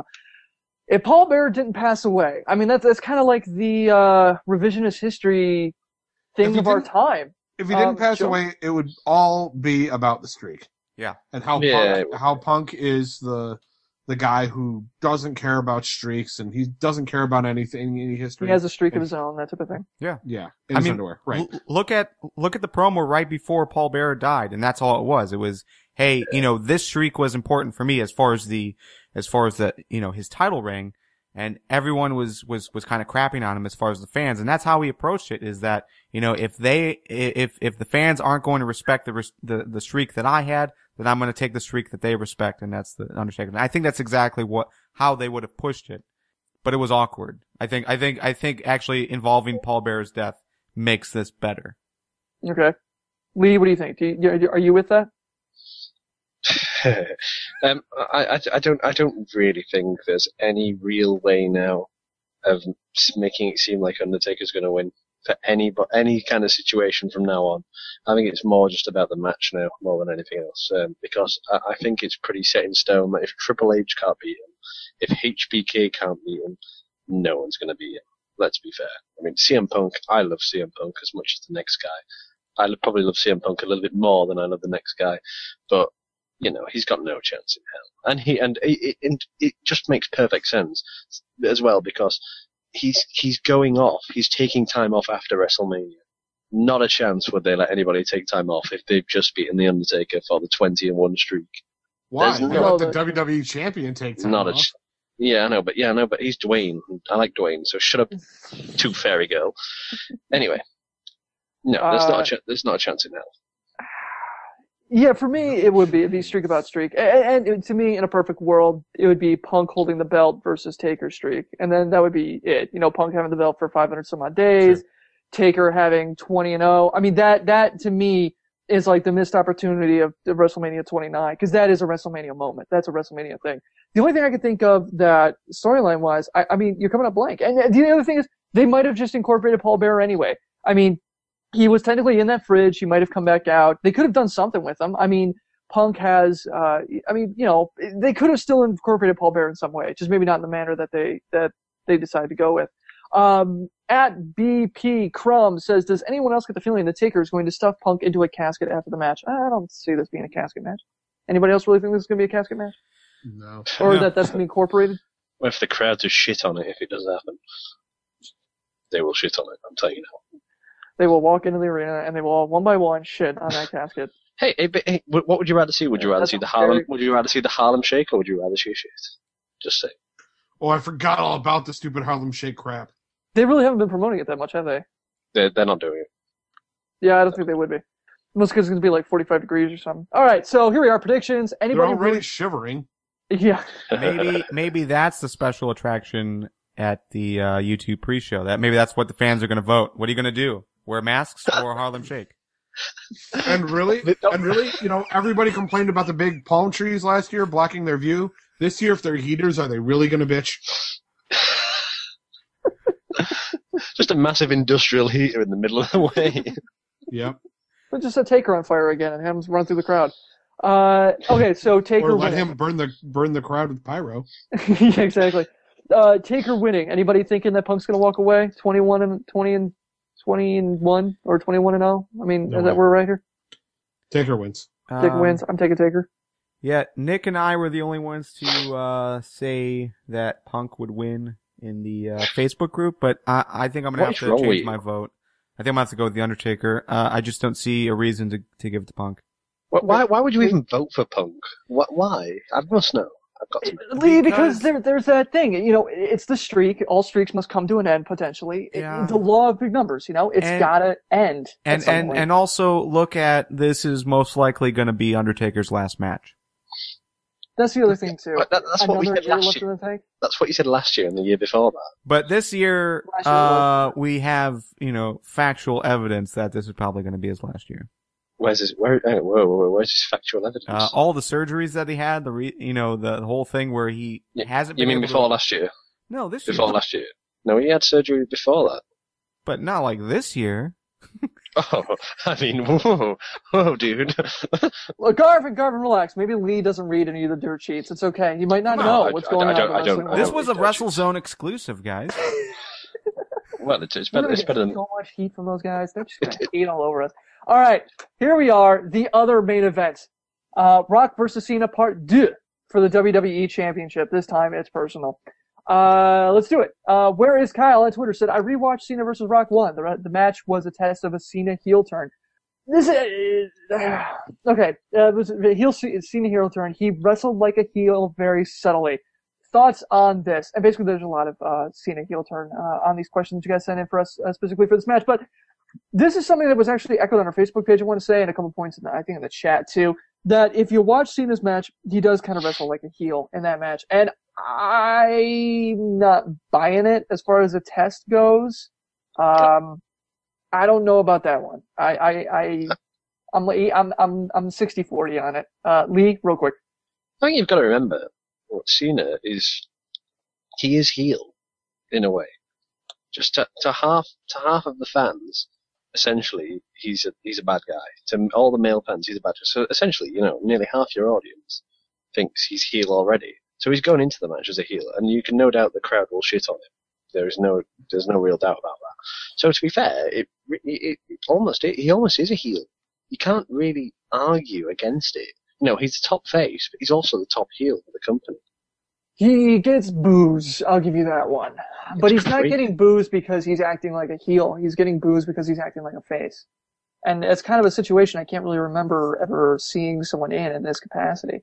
Look, if you wanna say that he subtly wrestled like a heel, then he full out wrestled like a heel.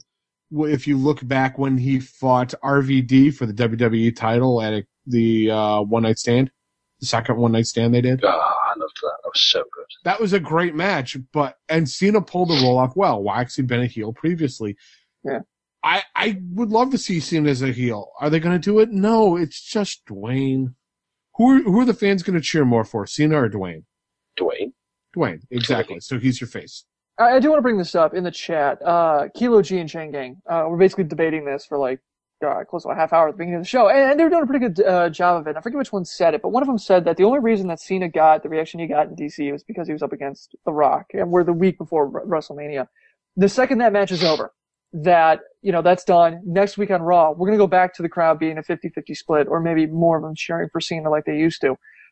Oh, of course. He could turn heel and be revealed as the Shield leader.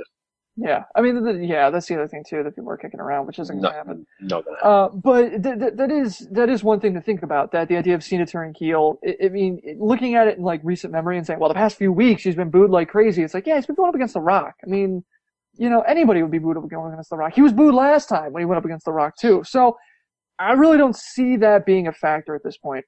All right, so Garb, you get a point, and then we'll move on to what Gary wrote in. Yeah, I think the real question is not is Cena going to make a heel turn, but is WWE actually going to embrace the boos that he has received over the last 3 years? I'm so sorry, God, but when you said embraced, all I can think of is fucking that Kane thing, embrace the hate. With the dogs, with the little puppies. No, but yeah, overall, I think overall, when you look at a match like this, it's the same thing with Cena versus Punk.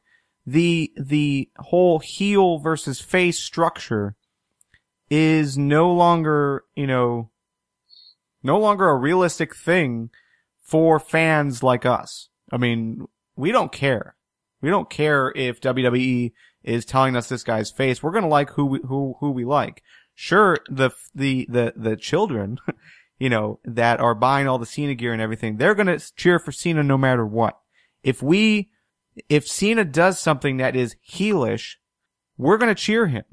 We're not going to boo him just because he's quote unquote a heel. I mean, overall, I think that line has been so blurred overall. Mm-hmm. It's just a matter of WWE going to embrace it or not? And I'm going to say no, they probably aren't.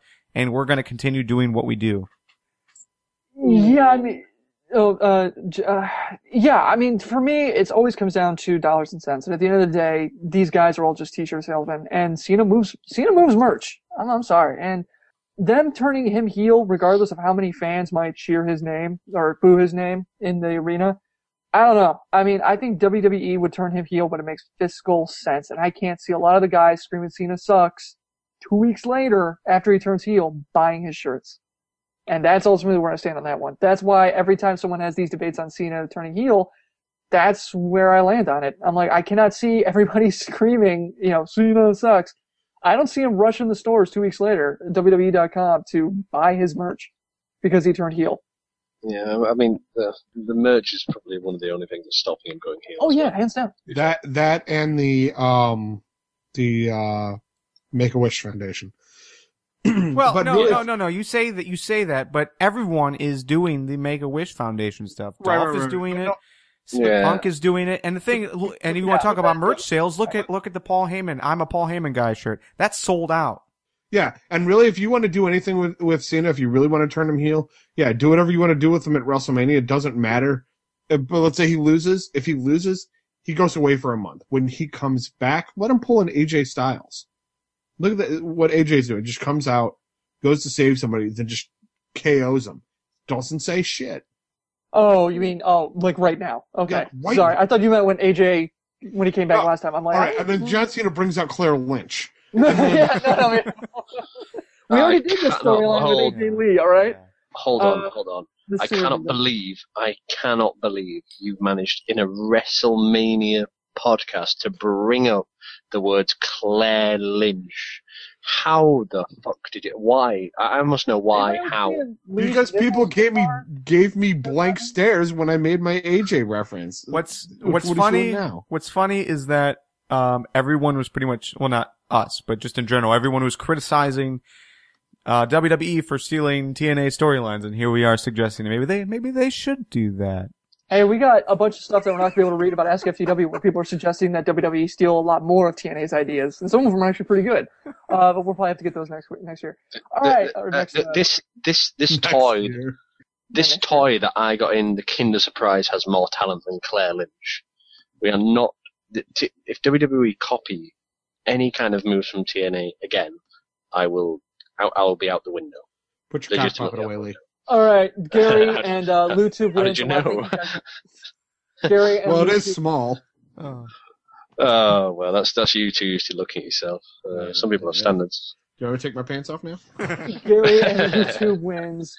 I want to thank you guys for writing in. Basically, they wrote in about the Cena heel turn and that type of thing. What we think about that, and if Orton or Cena turns heel.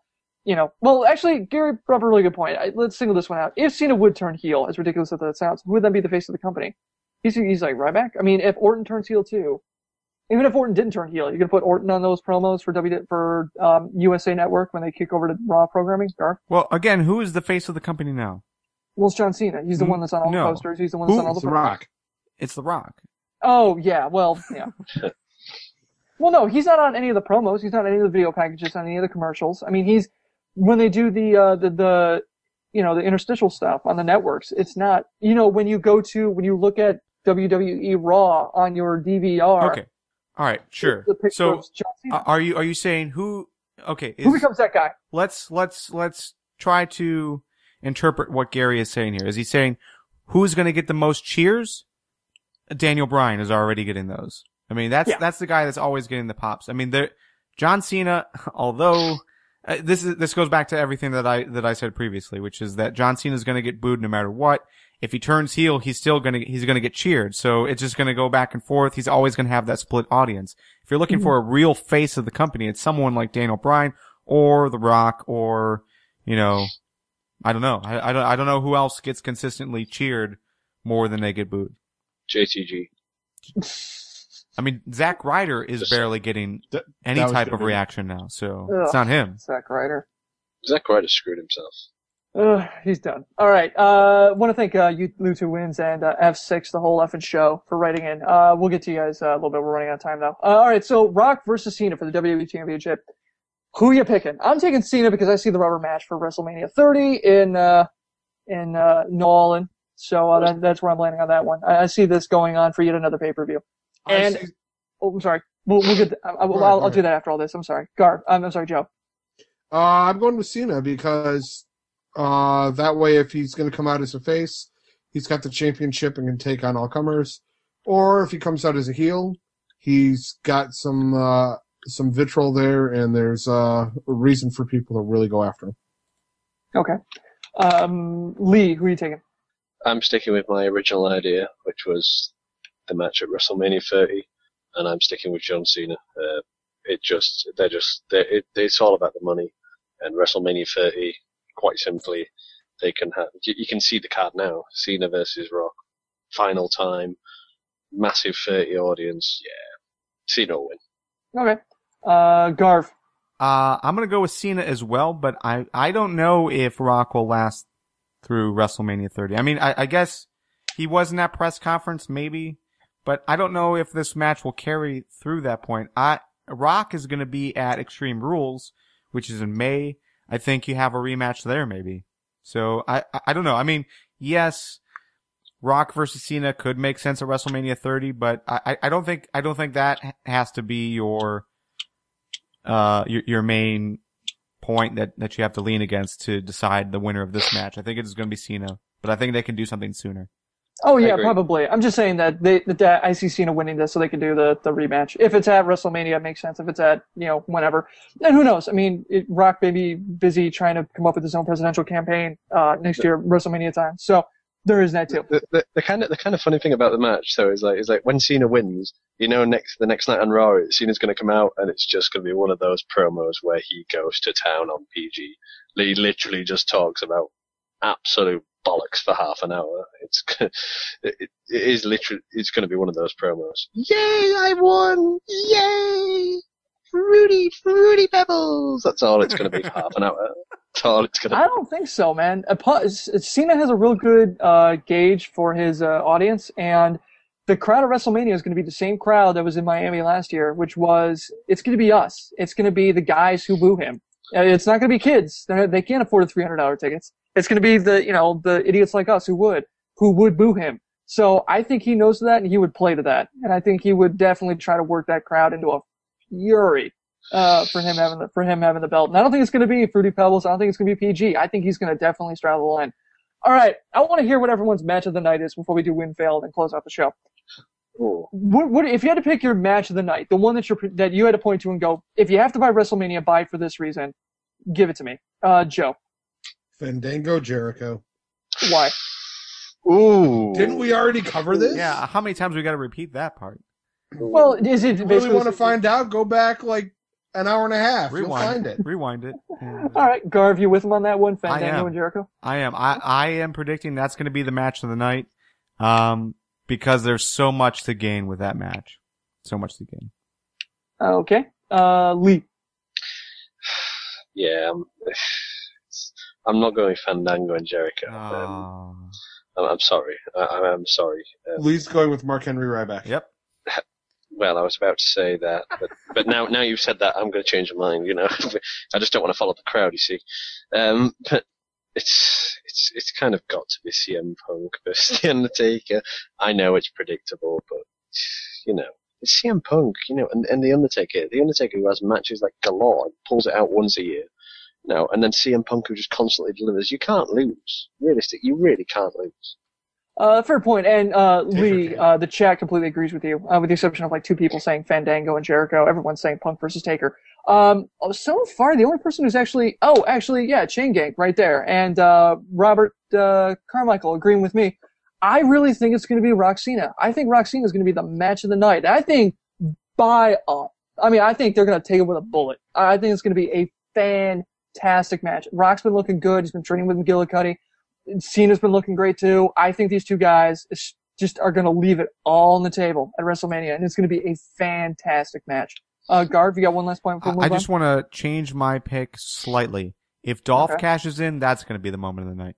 Well, yeah, that would be moment of the night. Yeah, but I mean, match of the night though. Moment of the night. Moment of the night. The WrestleMania moments that we always talk about. I mean, last year for me it was 20-0. I mean, that was pretty special. It's very hard this year to pick one out. It's very hard.